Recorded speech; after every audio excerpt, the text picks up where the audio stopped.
31 मे भित्र शिक्षक नियुक्तिको अधिसूचना जारी हुनेछ। पश्चिम बंगाल सरकारले 44,000 भन्दा बढी शिक्षण तथा अशिक्षण कर्मचारीहरू नियुक्त गर्न लागेको छ। राज्यकी मुख्यमन्त्री ममता ब्यानर्जीले मंगलबार नवन्नमा पत्रकार सम्मेलन गर्दै सर्वोच्च अदालतको आदेश अनुसार 31 मे भित्र शिक्षक नियुक्तिको अधिसूचना प्रकाशित गरिने घोषणा गरिन्। मुख्यमन्त्रीले स्पष्ट पारिन् कि नियुक्त प्रक्रिया सुरु गर्नुको साथै राज्य सरकारले सर्वोच्च अदालतमा पुनर्विचार याचिका पनि दायर गरेको छ। गर्मीको बिदाका कारण हाल अदालत बन्द रहेको र यसपछि कानुनी प्रक्रिया अघि बढाइने जानकारी दिइन्। टोटल 44,203 पदमा नियुक्त हुनेछ। मुख्यमन्त्रीका अनुसार कक्षा 9 देखि 10 मा 11,517 भ्याकेन्सी, कक्षा 11 देखि 12 मा 6,912 भ्याकेन्सी, ग्रुप सी मा 2,989 र ग्रुप डी मा 5,688 वटा भ्याकेन्सी रहनेछ। यसबाहेक ग्रुप सी का लागि थप 517 र ग्रुप डी का लागि थप 1,000 पद सृजना गरिने उनले जानकारी दिइन्। नोकरी गुमाएका शिक्षकहरूलाई विशेष सुविधा। नोकरी गुमाएका शिक्षकहरूलाई फेरि अवसर दिनका लागि सरकार विशेष योजना ल्याउँदैछ। उमेर हद पार गरिसकेकाहरूलाई उमेर सीमा छुट दिनेछ। मुख्यमन्त्रीले उनीहरूलाई पुनः परीक्षा दिन र पुनरावलोकन याचिका दर्ता गर्न आग्रह गरिन्। महत्वपूर्ण मितिहरू यस प्रकार छ। 30 मे मा एसएससीद्वारा अधिसूचना प्रकाशन, 16 जुनदेखि 14 जुलाई आवेदन दिने समय, 15 नोभेम्बर प्यानल प्रकाशन, 20 नोभेम्बर काउन्सिलिङ, डिसेम्बर भित्र नियुक्ति प्रक्रिया सम्पन्न। ग्रुप सी र ग्रुप डी का लागि पनि नियुक्ति। मुख्यमन्त्रीले जानकारी दिइन् कि शिक्षक नियुक्तिको अधिसूचना सार्वजनिक भएको 3-4 दिनपछि ग्रुप सी र ग्रुप डी को लागि पनि नियुक्तिको सूचना आउनेछ। यसको लागि अन्य विभागहरूमा आवेदन दिन व्यवस्था गरिनेछ। मुख्यमन्त्रीले स्पष्ट बनाइराख्दै भनिन्, सरकारले कसैको नोकरी खोज्न चाहना राख्दैन, तर सर्वोच्च अदालतको आदेश अनुसार हामीले विकल्प प्रयोग गर्नै पर्छ। उनले नोकरी गुमाएका शिक्षकहरूलाई विद्यालय जान पनि आग्रह गरिन्, किनभने उनीहरूले डिसेम्बरसम्म तलब पाउनेछन् र न्यायालयले परीक्षा दिन नपाउने ठहर गरेका शिक्षकहरूलाई स्कुल भवन सफा गर्ने, ढोका खोल्ने, घन्टी बजाउने जस्ता पदहरूमा आवेदन दिन सक्ने सल्लाह दिएको छ। यसका लागि पनि छुट्टै सूचना जारी गरिनेछ। পেশ হবে যাতে আপনারা সবাই জানতে পারেন এবং যারা ভুক্তভোগী তারাও জানতে পারে, যাতে কোনো ভুল মেসেজ না যায়। সেই জন্য মনে রাখবেন, আমরা যারাই সরকার চালাই বা যেখানেই থাকি না কেন, আমাদের প্রত্যেককেই একটা আইন মেনে চলতে হয়, সংবিধান মেনে চলতে হয় এবং আইন মেনে চলার ক্ষেত্রে আমরা যদি আইনের জুরিসডিকশনের বাইরে গিয়ে নিজেদের মতো করি তাহলে কিন্তু এটা অন্যভাবে কোর্ট নিতে পারে। এবং যেহেতু আমরা রিভিউ পিটিশন অলরেডি করেছি, কিন্তু সুপ্রিম কোর্টে এখন গরমের ছুটি চলছে। গরমের ছুটির সময় আমরা চেষ্টা করেছি এটাকে রেজ করবার, কিন্তু যেহেতু গরমের ছুটি পড়ে গেছে, আমরা সঠিক সময়ে রিভিউ পিটিশন রাজ্য সরকারের পক্ষ থেকে আমরা আবেদন করেছি। সেই আবেদনে পরিষ্কারভাবে আমরা কিন্তু কারো চাকরি যাওয়ার কথা বলিনি। আমরা পরিষ্কার বলেছি যে যারা চাকরি করে তাদের সুযোগ দেওয়া হোক এবং তাদের যেন লিস্টটা বাতিল না করা হয়। কিন্তু সুপ্রিম কোর্ট আপনারা জানেন যে অলরেডি একটা এই রিভিউ করবার আগে রিভিউটা আলোচনা করার সুযোগ আসেনি এখনও, যেহেতু গরমের ছুটি পড়ে গেছে। গরমের ছুটি পড়ার পরে এটা আলোচনা হবে। কিন্তু আমরা যদি ততদিন অপেক্ষা করি তাহলে আগের যে অর্ডারটা দিয়ে গেছেন প্রধান বিচারপতি, সেই অর্ডারটা কোনো কারণে যদি আমরা ক্যারি না করি, মানে বহন না করি, তাহলে যদি কখনো বলে দেয় যে তোমাদের তো অর্ডার দিয়েছিলাম, তোমরা সেটা মানোনি, সুতরাং সবটাই বাতিল, এটা আমরা চাই না। যে সুপ্রিম কোর্টের নির্দেশ অনুযায়ী আমরা আমাদের সবটাই রেডি করে রাখব।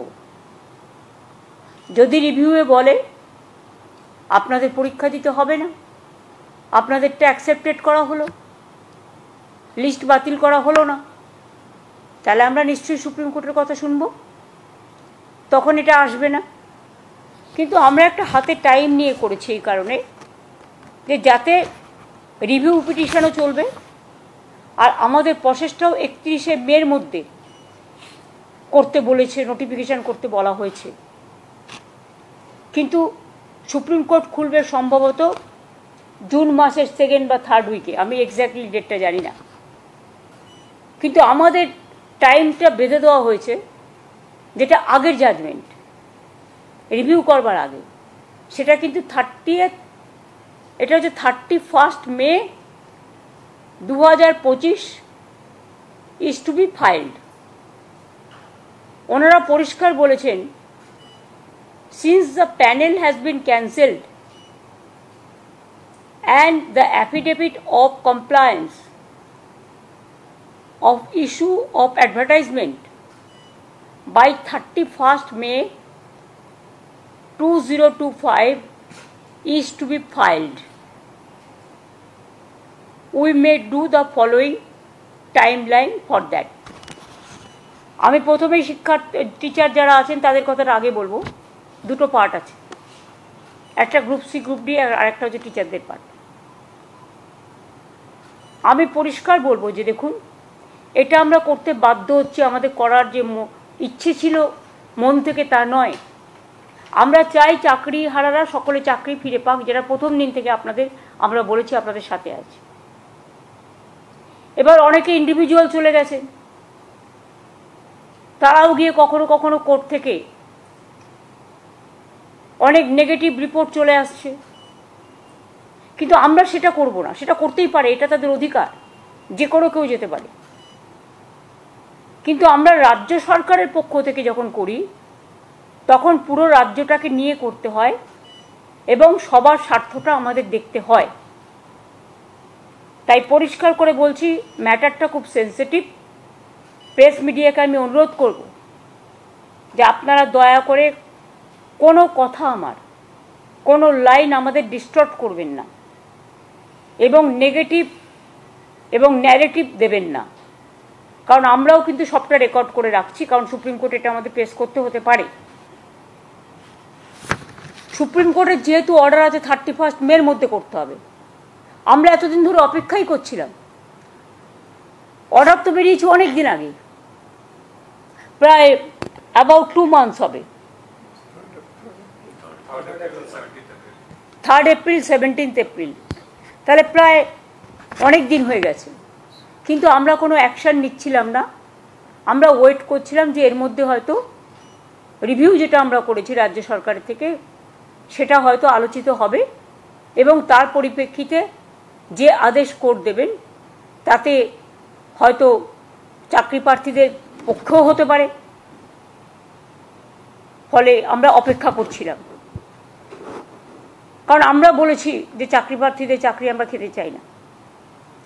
কিন্তু যেহেতু এখনো রিভিউটা হয়নি, কারণ রিভিউ পিটিশন পেন্ডিং আছে এবং কোর্টে গরমের ছুটি পড়ে গেছে, অথচ আমাদের হাত বেঁধে দেওয়া হয়েছে 31শে মের মধ্যে করতে হবে, নোটিফিকেশন করতে হবে। তাই বাধ্য হয়ে আমি জানাচ্ছি, দুটো প্রসেসই আমাদের চালু থাকবে। একটা হচ্ছে সুপ্রিম কোর্টের অর্ডার অনুযায়ী আমরা 31শে মের মধ্যেই সুপ্রিম কোর্ট যে অর্ডারটা দিয়েছে সেটা নোটিফিকেশন করব। আর দ্বিতীয়ত, যদি রিভিউ যেটা আমরা করেছি, রিভিউতে যদি আমরা ভালো রেজাল্ট পাই তাহলে আমরা সেইটাকেই গ্রহণ করব। দুটো অপশানই আমরা ওপেন রেখেছি। কিন্তু পরে যাতে বলতে না পারে সুপ্রিম কোর্ট যে 31শে মের মধ্যে তোমাদের নোটিফিকেশন করতে বলা হয়েছিল, তোমরা কেন করোনি, সেই জন্যই আইন মেনে আমাদের এই কাজটা করতে হচ্ছে। কিন্তু অপশান আমাদের ওপেন থাকছে ফর রিভিউ। আমরা যেহেতু 31শে মের কথা বলা হয়েছে, তাই আইনজ্ঞদের সাথে কথা বলে সবার সাথে আলোচনা করে issue of advertisement and file affidavit, যেহেতু 31শে মে লাস্ট ডেট করেছে আমাদের, 30শে মে কিন্তু এটা আমাদের করতে হবে। অ্যাডভার্টাইজমেন্টটা আমাদের করতে হবে 30শে মে, কারণ যেহেতু 31শে মে মধ্যে করতে বলেছে, তাহলে আমরা অ্যাডভার্টাইজমেন্ট করব। আমি কিন্তু আবার বলছি, অপশান কিন্তু ওপেন আছে রিভিউয়ের জন্য। রিভিউয়ে যেটা বলবে আমরা সেটাই মানব। এখন যেহেতু হাতে কোনো উপায় নেই বলে আমরা এটা করছি, যেহেতু সময়, time is running out.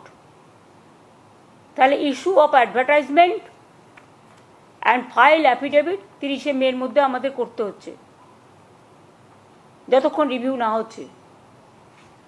Commencement of online application, এটার টাইম দেওয়া হয়েছে 16ই জুন পর্যন্ত। মানে যারা অনলাইনে অ্যাপ্লিকেশন করতে পারবেন 16ই জুন পর্যন্ত। Last date of online application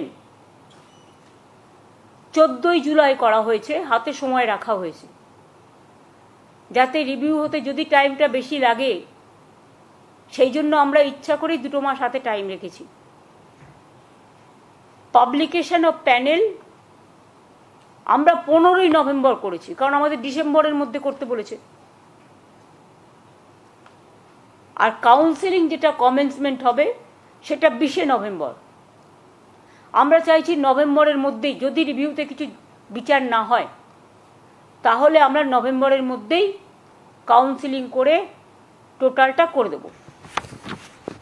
এখানে যা হয় সিস্টেম অনুযায়ী, যেহেতু কোর্ট বলে দিয়েছে, আমরা কিন্তু বলছি না, এটা কোর্টের order. Written test, scrutiny, challenge, result publication, interview etcetera shall be completed in the meantime. সব প্রসেসই আমরা করে নেব যদি রিভিউতে কিছু আমরা বিচার না পাই। অ্যাডভার্টাইজমেন্ট যেটা করা হবে, advertisement may be made for the 24,203 such posts which have been deemed to be vacant। 24,203 যেটা হাইকোর্টের অর্ডার অনুযায়ী ডিম টু বি ভ্যাকেন্ট হয়ে আছে। যদিও তারা কাজ করছেন, তারা কাজ করে যান, তারা ডিসেম্বর পর্যন্ত মাইনে তো কনফার্ম করেছেও সুপ্রিম কোর্ট, আমরা তো অ্যাপিল করেছিলাম। সুতরাং তারা বেশি চিন্তা না করে তারা তাদের কাজ করে যান, আর আমাদের কাজও আমরা করে যাব। অ্যাডিশনাল তাছাড়াও এই 24,203 জন টিচার যেটা ভ্যাকেন্ট আছে সেটা সব মিলিয়ে, তাছাড়াও আরও অ্যাডিশনাল আমরা কিছু ভ্যাকেন্সিস ক্রিয়েট করেছি, কারণ আমাদের অনেক খালি পোস্ট আছে। আমি আপনাদের আগেই বলেছি 11,517 ভ্যাকেন্সিস ফর 9 and 10, এটা অ্যাডিশনাল, এবং 6,912 ফর 11 and 12 টিচারদের জন্য এক্সট্রা পোস্টও করা হচ্ছে। আর 571 জনের জন্য গ্রুপ সি এবং 1000 গ্রুপ ডির জন্যও করা হচ্ছে। তাহলে total vacancies propose to B filled up 44,203। মোট ভ্যাকেন্সিস 44,203। ক্লাস 9-10 চাকরিহারাদের নিয়ে 23,212, ক্লাস 11-12 চাকরিহারাদের নিয়ে 12,514, গ্রুপ সি 2,989, গ্রুপ ডি 5,488। এটা রাখা হয়েছে। যারা চাকরি করে এসছেন অথচ বয়স পেরিয়ে গেছে, এরকম তো অনেক কেস আছে। ধরুন ওদের একটা এজ লিমিট আছে, যারা অ্যাপ্লিকেশন করবেন এই চাকরির জন্য, চাকরিহারাদের চাকরি পাওয়ার ক্ষেত্রে, সেখানে তাদের একটা এজ রিল্যাক্সেশন করা হবে, অর্থাৎ তারা যেন প্রত্যেকেই পরীক্ষায় বসতে পারে, বয়সের জন্য সেটা আটকাবে না। তাছাড়াও আমরা আর একটা অ্যাডভান্টেজ দেবো, সেটা ডিটেলস এখনও তৈরি হয়নি। যারা কাজ করেছেন এতদিন তাদের একটা এক্সপিরিয়েন্স অ্যাডভান্টেজও আমরা দেব। যাতে তারা তাদের কর্মস্থানে থেকে যেতে পারে। আর গ্রুপ সি গ্রুপ ডিটা আমি আজকেই বলছি না, যেটা অ্যাডিশনাল পোস্টটা বলে দিলাম, কিন্তু যাদেরটা টাকা ফেরত দেওয়ার কথা বলা হয়েছে এবং যাদের বাতিল করা হয়েছে, তাছাড়াও অনেক টিচাররা আছে যারা বাতিল হয়ে গেছেন, যাদের বলা হয়েছে তোমরা এই পরীক্ষায় বসতে পারবে না, তারা অন্য ডিপার্টমেন্টে জয়েন করতেই পারে, কোর্ট সেটাও বলে দিয়েছে। সুতরাং আমরা এডুকেশন ডিপার্টমেন্টে যেমন আমাদের লোক প্রয়োজন, কারণ ঘন্টা বাজানোর লোকও নেই, রুম পরিষ্কার করার লোকও নেই, তালা বন্ধ করার লোকও নেই এই ঘটনার ফলে, সেই রকম যেমন আমরা অ্যাডিশনাল গ্রুপ সিডি নিচ্ছি, সাথে সাথে যারা এডুকেশন ডিপার্টমেন্টে কাজ করছেন অথচ তাদের সবারটা বাতিল হয়ে গেছে, ম্যাক্সিমামটা বাতিল হয়েছে, গ্রুপ সি গ্রুপ ডি সবটাই, হ্যাঁ, তাহলে ওরা এডুকেশন ডিপার্টমেন্টেও অ্যাপ্লাই করতে পারে। ওরা তাছাড়াও আমরা আরও 3-4টে ডিপার্টমেন্ট অপশান দেবো, কিন্তু সেটা আমরা আলাদা করে নোটিফাই করব, কারণ যেহেতু ওটার সাথে এটার সম্পর্ক নেই। আর আমরা যেহেতু চাই না কারো চাকরি চলে যাক, কেউ ব্যাংক লোন নিয়েছে, কেউ গাড়ির লোন নিয়েছে, কেউ বাড়ির লোন নিয়েছে, কারো বৃদ্ধ বাবা মা আছে, কারো ছেলেমেয়েরা আছে, তাই মানবিকতার স্বার্থে তারা নিশ্চয়ই অ্যাপ্লাই করতে পারে, এডুকেশন ডিপার্টমেন্টেও করতে পারে, এবং তাছাড়া আরও 3-4টে ডিপার্টমেন্ট আমরা দিয়ে দেবো, যাতে যেটা তারা প্রয়োজন মনে করবে সেই নোটিফিকেশানটা আমরা 3-4 দিন পরে করে দেবো। গ্রুপ সি গ্রুপ ডির ক্ষেত্রে আগে টিচারদের নোটিফিকেশানটা হবে 30শে মে, যেহেতু 31শে মে লাস্ট ডেট। আর গ্রুপ সি গ্রুপ ডি যেটা বাতিল করে দিয়েছে যে লিস্ট, তাদের জন্য আমরা অন্য ব্যবস্থা করব, অল্টারনেটিভ দেখব, রিভিউয়ে যদি কিছু হয় বেটার, না হলে আরও যত ডিপার্টমেন্ট আছে সুপ্রিম কোর্ট বলেছে যে আপনারা পোস্ট ক্রিয়েট করে তাদের নিতে পারেন।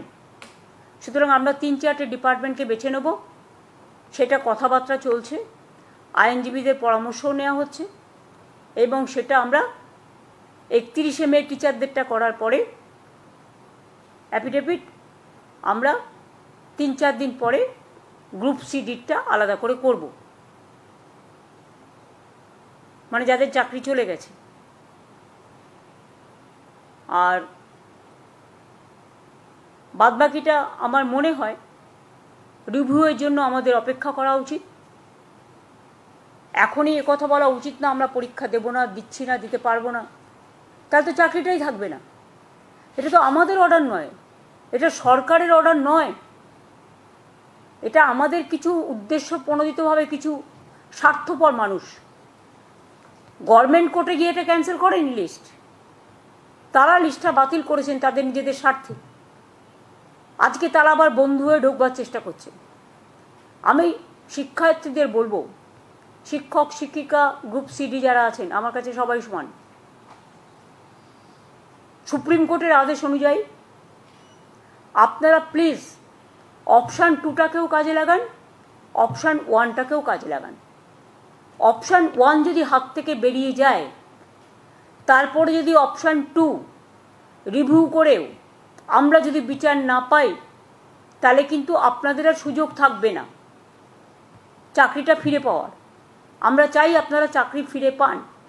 অপশান 1টাও হাতে রাখুন, যথাসময়ে অ্যাপ্লিকেশনটা ফেলে রাখুন, পরীক্ষায় ডাকলে যাবেন।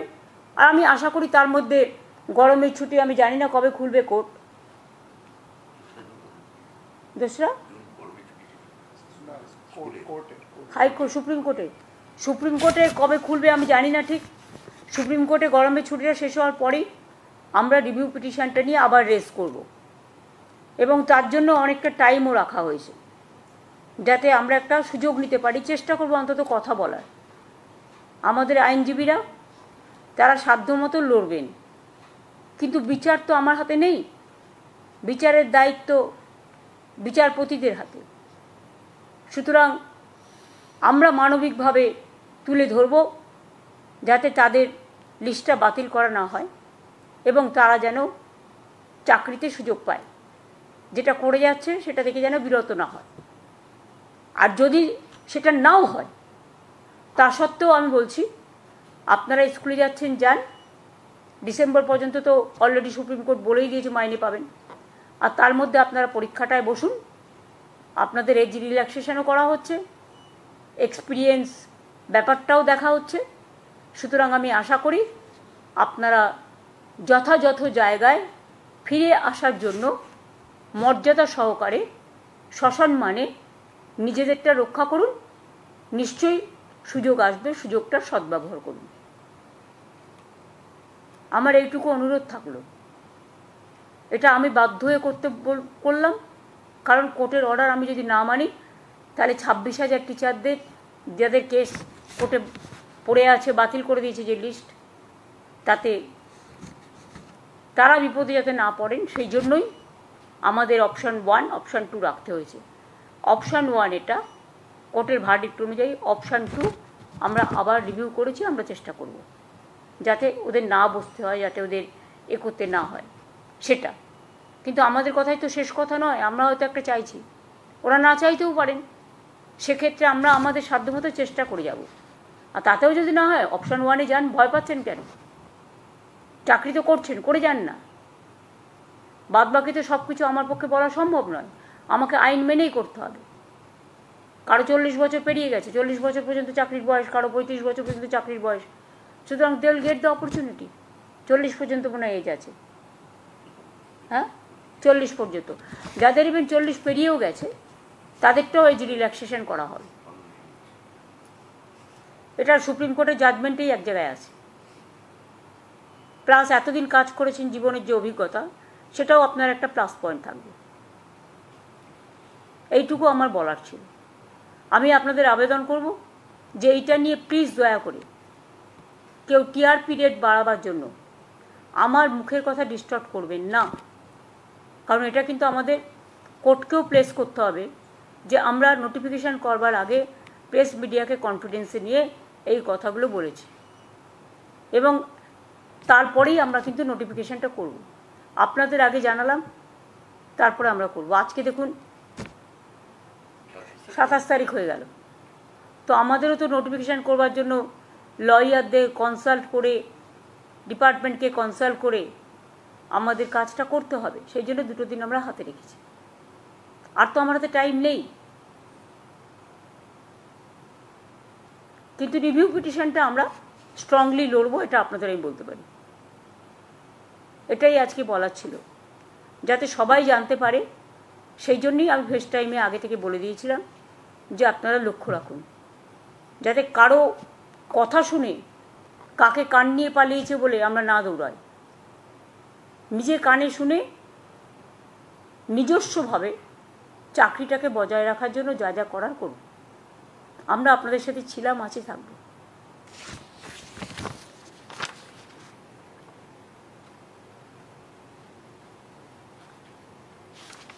যাদের যোগ্যতা আছে তারা প্রত্যেকে অ্যাপ্লাই করতে পারবে। আমাদের ইন্টেনশন হচ্ছে তাই, যাদের রিকুইজিট কোয়ালিফিকেশন আছে ফর সেট পোস্ট, যে পোস্ট মানে অ্যাডভার্টাইজ করা হবে, age relaxation will be given to the candidates in terms of the order of the Honorable Supreme Court. The new recruitment rules is ready, both for teaching and non-teaching post. An advertisement have been drafted and have been examined by the law department and legal team. সেটা আমরা আরেকটু যাচাই করে নেওয়ার জন্য 2 দিন হাতে time নিচ্ছি। এই পর্যন্ত আমার বলার ছিল, আমি এটুকুই বললাম। আশা করি এটা নিয়ে 26,000 টিচারদের ব্যাপার আছে, জলঘোলা করবেন না কেউ। টিচারদের আমি ত্রিপুরাতেও দেখেছি 10,000 টিচার ছাঁটাই হয়ে যাওয়ার পরে প্রতিশ্রুতি দেওয়া সত্ত্বেও বর্তমান সরকার সেখানে যারা আছেন করেন তো নি, উপরন্তু লাঠি মেরেছেন, মাথা ফাটিয়ে দিয়েছেন সবাইকে। ইউপিতেও 69,000 টিচারের চাকরি চলে গেছে, এমনকি আরও অনেক রাজ্যে প্যানেল ক্যান্সেল হয়ে গেছে। আপনারা মধ্যপ্রদেশে দেখেছেন ভ্যাপাম কেস নিয়ে কি হয়েছে, কতজন মারা গেছে, আজ পর্যন্ত মানুষ বিচার পায়নি। কিন্তু আমরা বিচারের বাণী যাতে নীরবে নিভৃতে না কাঁদে, কবিগুরু রবীন্দ্রনাথ ঠাকুরের কোটেশন অনুযায়ী আমরা চাই বিচারের সাথে, মর্যাদার সাথে, সসম্মানের সাথে আপনারা কাজটা করুন, যাতে সমাজ উপকৃত হতে পারে। ধন্যবাদ।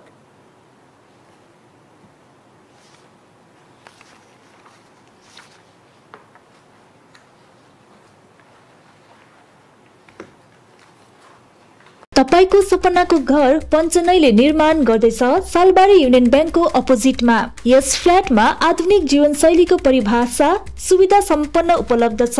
विशाल कोठाहरू, प्राकृतिक प्रकाशले भरिएको वातावरण र आधुनिक इन्टेरियर डिजाइन, सुविधा सम्पन्न भान्सा, आलिशान सुत्ने कोठाहरू र बाल्कनीबाट रमणीय दृश्य, 24/7 सुरक्षा, पार्किङ सुविधा, फिटनेस सेन्टर र खेल्ने स्थान, सम्पूर्ण सुविधा तपाईको गोकुलधाममा उपलब्ध छ। आजै बुक गर्नुहोस् र नयाँ जीवनशैलीको अनुभव लिनुहोस्। दिएको नम्बरमा सम्पर्क गर्नुहोस् अथवा भिजिट गर्नुहोस् गोकुलधाम अपोजिट पञ्चनै एन्क्लेभ, सालबारी, सिलगढी।